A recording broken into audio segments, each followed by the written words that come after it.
I don't want some fucking cunt monitoring my fucking face. Hi. Whoops. I hope that wasn't accidentally recorded. This is a serious video about global warming. I call it global warming for dummies. Now, it's interesting that so I started studying science, philosophy and all that sort of shit around about 2001 or the year 2000, something like that. Now, you know, the first couple of years, now of course it's not full-time study, it's sort of like to some degree part-time-ish, so even though you spend a couple of years past, you're still not where you need to be in terms of having more complete knowledge and a strong degree of certainty regarding all sorts of stuff. So back in the early 2000s, I was still brainwashed when it comes to global warming and all that sort of shit, even though I'd become well aware after studying philosophy and logic that I'd been brainwashed on virtually fucking everything. Everything I've been told was now subject to debate and challenge via the process of proper critical thinking. Anyway, I remember back in the good old days when I'd pick up geologists from CSIRO, I think Myers Road, Indooroopilly, and also Pinjarra Hills and whatever, and there was another place down there as well in Myers Road. And so we'd have a chat about global warming, and I could never get a geologist ever to buy into man-made global warming. I just thought, you know, they were biased because they were part of the industry or something like that. I didn't realise that they were in fact, you know, in many ways, the type of experts who would know for certain, or with some degree of certainty, because they're geologists. Anyway, as time passed, it started to dawn on me that actually the notion of man-made global warming is bullshit, largely bullshit. And I'm not a climate change denier, and nor should anyone deny climate change, because climate change is a natural occurring event.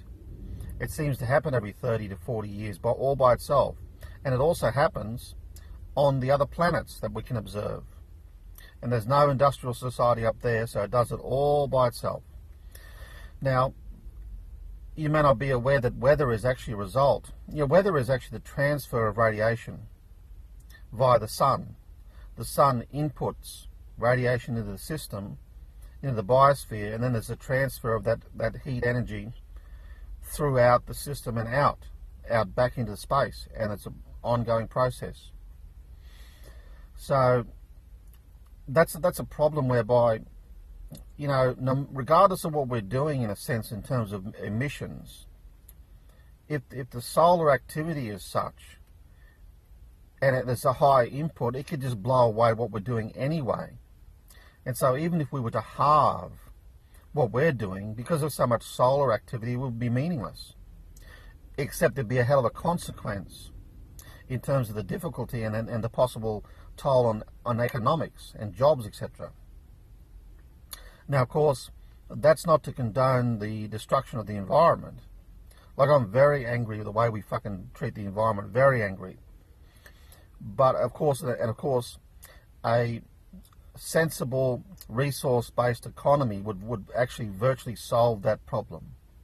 Would virtually solve the problem of ecological disaster, ecological destruction. Anyway, now getting back to the global warming thing, you know, he sort of scoffed at the notion of the geologist not buying into global warming, even though he's a chemical engineer.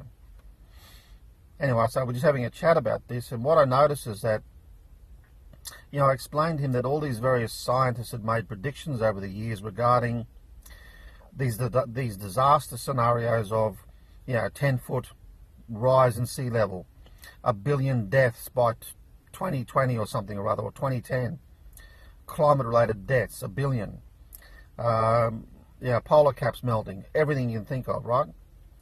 Well, there's a slight problem in that every one of those predictions was wrong. Now, let's say I predicted 30 years ago that there'd be 1 billion climate-related deaths, and as it turned out, there was only 200 million, sorry.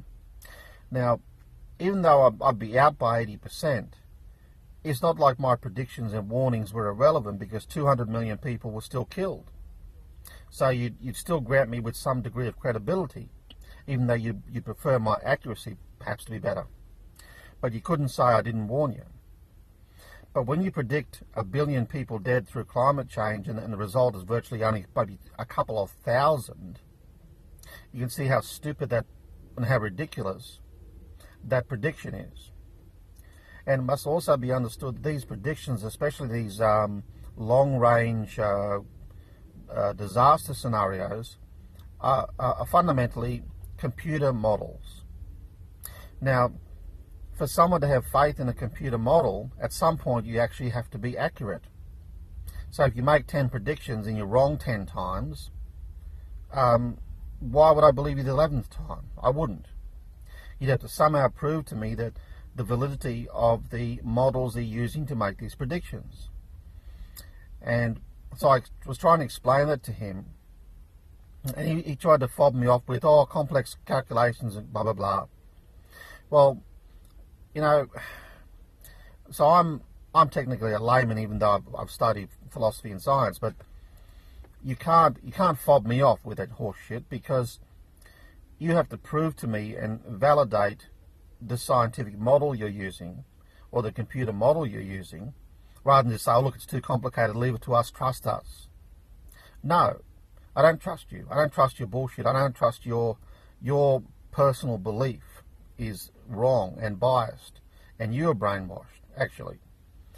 So it's important to understand that if anyone's going to predict a disaster scenario based on a computer model, there must be credibility behind that person or the process, the computer process. But if there's no credibility, if they're constantly wrong, or there's no history of being right, at least say 60-70% of the time, why would you have faith in it?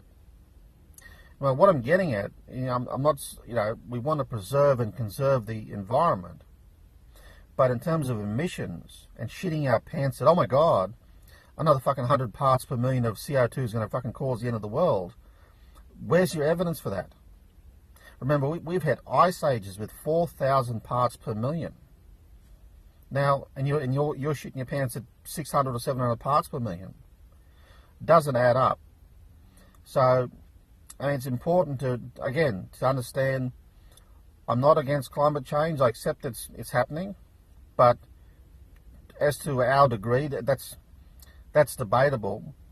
It can be altered to some degree, but we've got to be careful. But in terms of emissions, and again, it's something we can also modify, but I don't think there's any reason to be too concerned. Well, up to say 1,000 parts per million, but that's just a guess on my part. It may not matter. We could fucking pump maybe 2,000. It may not matter.